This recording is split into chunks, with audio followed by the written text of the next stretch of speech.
نه به دې نوم واخلم او نه به وایم ښه درپسې زه به سړی نه یم که بیا وتړم زړه درپسې چې ځې نو ځه یاره ته شاته شاته ولې ګورې زما خو څه نه یې چې وپاشم اوبه درپسې او مینه به کړو مګر پښتو ته به هم پام کوو نو څنګه در واوړم اشنا په دیواله درپسې د سکون راډیو درنو لیدونکو په سلام او مینه مو هرکلی هیله د ښه بیاس او د صحت په کالیو کې بنغښتې وي شاعرانه بانډار خپرونه ده چې وړاندې کولو ته یې ټکور ظاهري راغلی تاسو ته خو بهتره معلومه ده چې په دې خپرونه کې موږ له شاعرانو سره د دې پر شعر شاعري او شخصي ژوند خبرې اترې کوو نو نن مو درته په دې خپرونه کې نظرګل آن صاحب میلمه کړی دی له ده به شعرونه او ژوند به یې پوښتو او کوښښ کوو چې څو پوښتنې هم ترې وکړو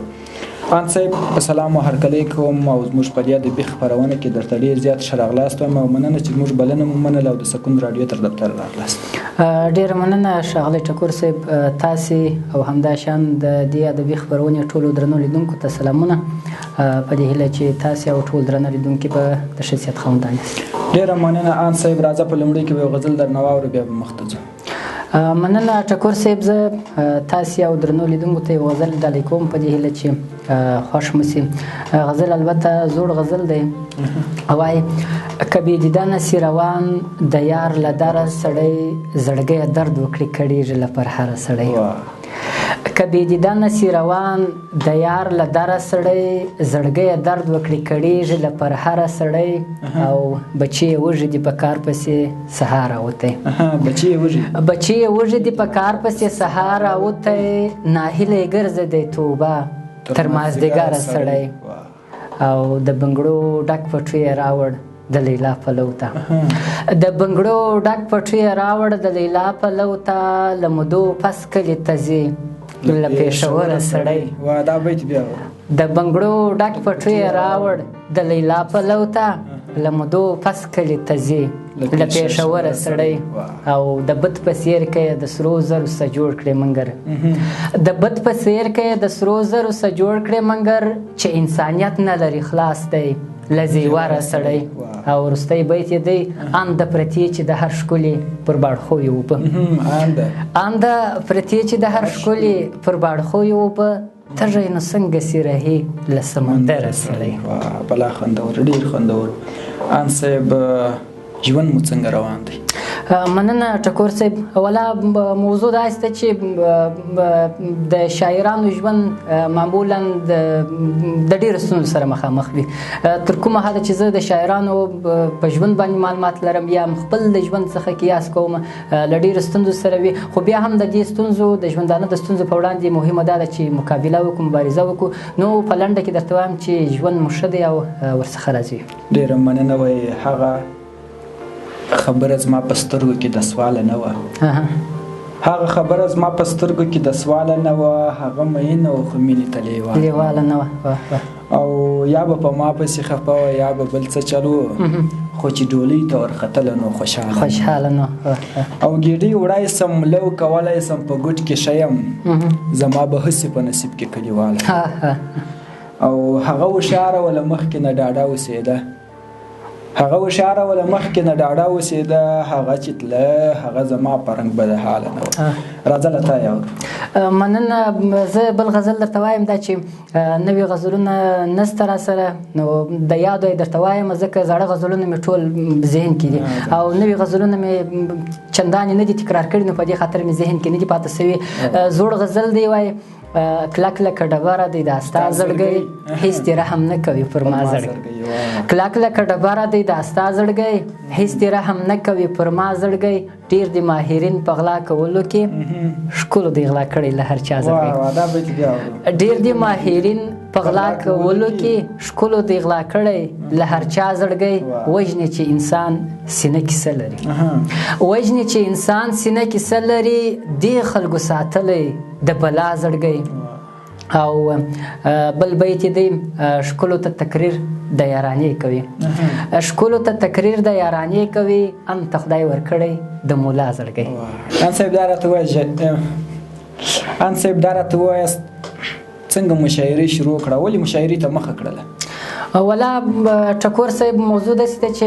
دغه د شاعرۍ ډګر ته راتګ یا شاعر کېدل دا کیدای شي بېلابېل کسان بېلابېل نظرونه ورته ولري خو زه چې څنګه شاعري ته راغلی یم په دې زما سر نه خلاصېږي کیدای شي د ژوند داسې یو حالاتو دې ته مجبور کړی یم چې څه ولیکو او یا هم راولاړ سو د ادب په برخه کې کار وکړو بل ځینې علماو په دې اړه باندې هم داسې ویناوې کړي دي یا فرمایلي دي چې مثلا هر یو کس په خپل ذات کې یو شاعر دی نو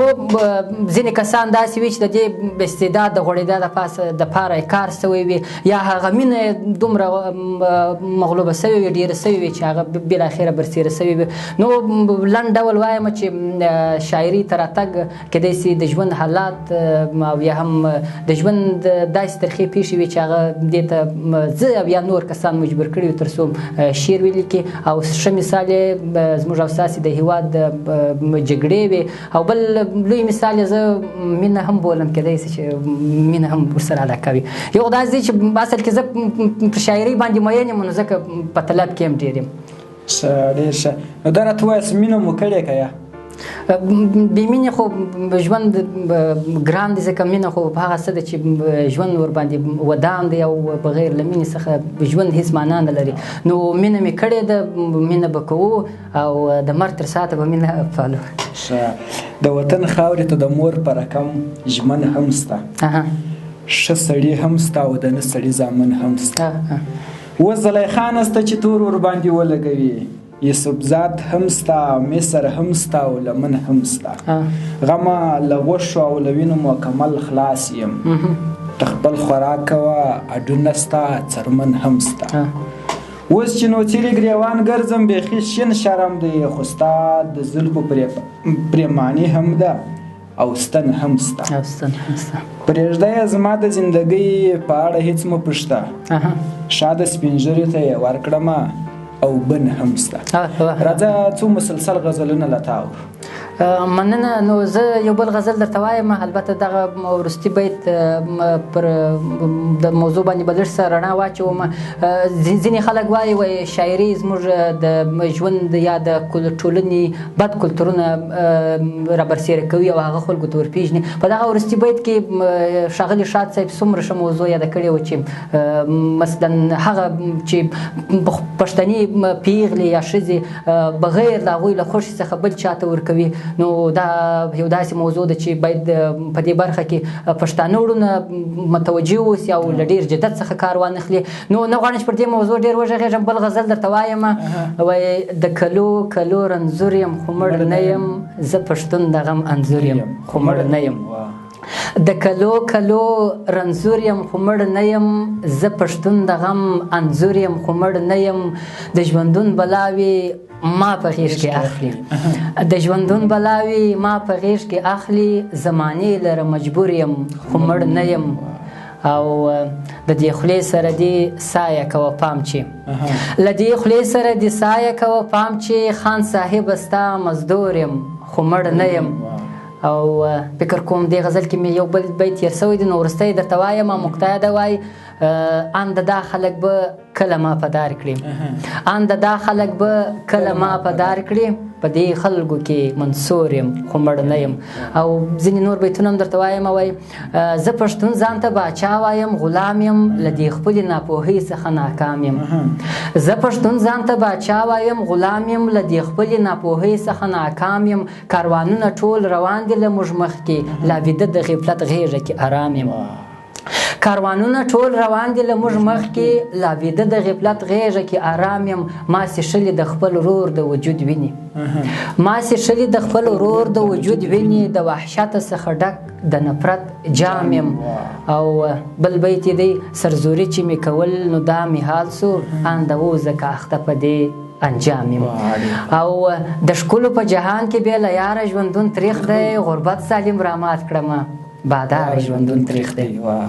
د ښکلو په جهان کې بې له یاره ژوندون تریخ دی غربت سالم رامات کړمه بادار ژوندون تریخ دی یعقوب غوندې مې سترګې سوېړندې په انتظار کې یعقوب غوندې مې سترګې سوېړندې په انتظار کې یوسف غوندې ځواني مې سوله خواره ژوندون تریخ دی په دغه دنیاګۍ کې مې یاران په کمه بولي په دغه دنیاګۍ کې مې یاران په کمه بولي ساده غوندې زلمی یم بې سینګار ژوندون تریخ دی او چې د کاڼي په څیر زړونه مې مینې ته مایل کړل چې د کاڼي په څیر زړونه مې مینې ته مایل کړل نو ولې مې بیا انده په دې لاره ژوندون تریخ دی نو ولې مې بیا انده په دې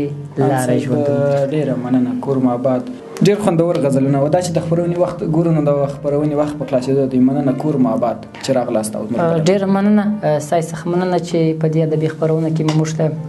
د ګډون چانس راکوئ خیر اوسې مننه د سکون راډیو درنو لیدونکو دا وه د زرګل ان صاحب سره یو کوچنی شانتي بانډار تر بیا چې موږ تر یو بل داسې خپرونې راځو پر همدې ځای اجازه راکړئ د لیلا فمان